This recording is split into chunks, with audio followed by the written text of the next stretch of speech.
आज हम एक कहानी सुनेंगे उस महान नदी की जिसका जन्म स्वर्ग में हुआ और जिसे धरती पर लाने के लिए एक राजा ने 1000 साल तक तपस्या की। ये कहानी है भक्ति की, विश्वास की और उस दिव्य कृपा की जो हमेशा सच्चे मन की पुकार सुनती है। कल्पना कीजिए एक ऐसे समय की जब धरती पाप के बोझ तले दबी जा रही थी, एक ऐसी दुनिया जो पवित्रता और मोक्ष की प्रतीक्षा में थी। धरती पर अनगिनत आत्माएं फंसी हुई थीं। उनकी पुकार, उनकी चीखें स्वर्ग के दरवाजों तक जा पहुंचती थीं। जब देवताओं ने नीचे देखा तो उन्हें एक ऐसी दुनिया दिखाई दी जिसे पवित्रता ने मानो भलाई दिया था। पर इसी अंधकार के बीच एक लौ जल रही थी, राजा भगीरथ के दिल में। उन्होंने ये संकल्प लिया कि वो इस नियति को बदल कर रहेंगे। उनके मन में अपने पूर्वजों को मुक्ति दिलाने की एक ऐसी आग थी जो पीढ़ियों के दर्द को खत्म करना चाहती थी। तो आइए महसूस करते हैं राजा भगीरथ की उस असाधारण तपस्या को, एक ऐसी साधना जिसने देवताओं को भी धरती पर देखने के लिए विवश कर दिया। 1000 साल, सोचिए जरा, 1000 साल भगीरथ ध्यान में लीन रहे। उनका शरीर तो स्थिर था, पर उनकी आत्मा में भक्ति की अग्नि धधक रही थी। वो लगातार देवताओं का आवाहन करते रहे, बिना थके, बिना रुके। और फिर आखिरकार उनकी पुकार सुनी गई। सृष्टि के रचयिता भगवान ब्रह्मा स्वयं उनके सामने प्रकट हुए। उनका तेज सनातन था, दिव्य था। ब्रह्मा जी ने कहा, भगीरथ, तुम्हारी भक्ति अटूट है। मैं तुम्हारी इच्छा पूरी करूंगा और स्वर्ग से दिव्य नदी गंगा को भेजूंगा। पर इस वरदान के साथ एक बहुत बड़ी चुनौती भी थी। गंगा का वेग, उनका प्रवाह इतना प्रचंड था कि अगर वो सीधे धरती पर उतरती तो पृथ्वी उसे सह नहीं पाती, वो टूटकर बिखर जाती। समझने वाली बात यह है कि गंगा सिर्फ पानी की एक धारा नहीं थी, वो तो साक्षात दिव्य ऊर्जा थी, स्वर्ग का वेग थी।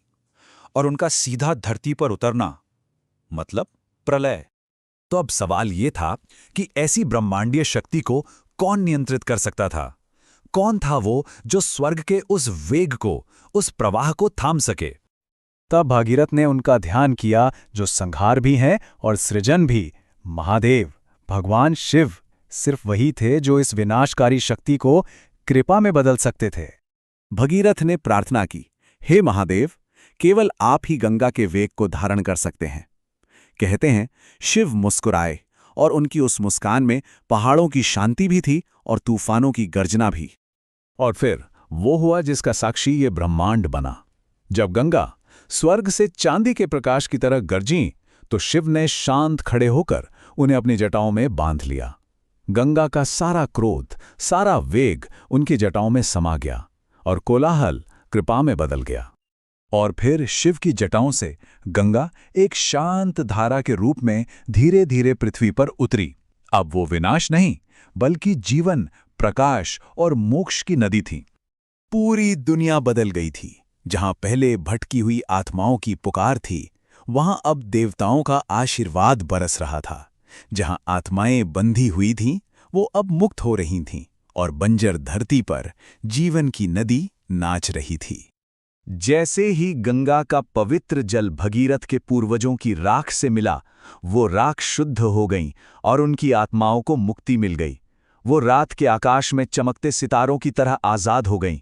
राजा भगीरथ का संकल्प पूरा हुआ। आज भी गंगा बहती है, और जब वो बहती है तो ऐसा लगता है मानो वो अपने साथ स्वर्ग का कोई संदेश ला रही हो। वो हमें उस एक राजा की अटूट भक्ति की याद दिलाती है। ये कहानी हमें बताती है कि सच्चा विश्वास सच में पहाड़ों को भी हिला सकता है और सच्ची भक्ति स्वर्ग को भी धरती पर उतार सकती है।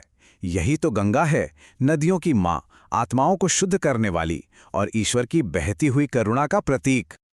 गंगा आज भी स्वर्ग और धरती के बीच एक पुल की तरह है। वो हमें याद दिलाती है कि हम कभी अकेले नहीं हैं। दिव्य शक्ति हमेशा हमारे साथ है। और ये कहानी हमें सोचने पर मजबूर करती है कि अगर एक इंसान की भक्ति स्वर्ग को धरती पर ला सकती है, तो हमारी सामूहिक श्रद्धा क्या नहीं कर सकती।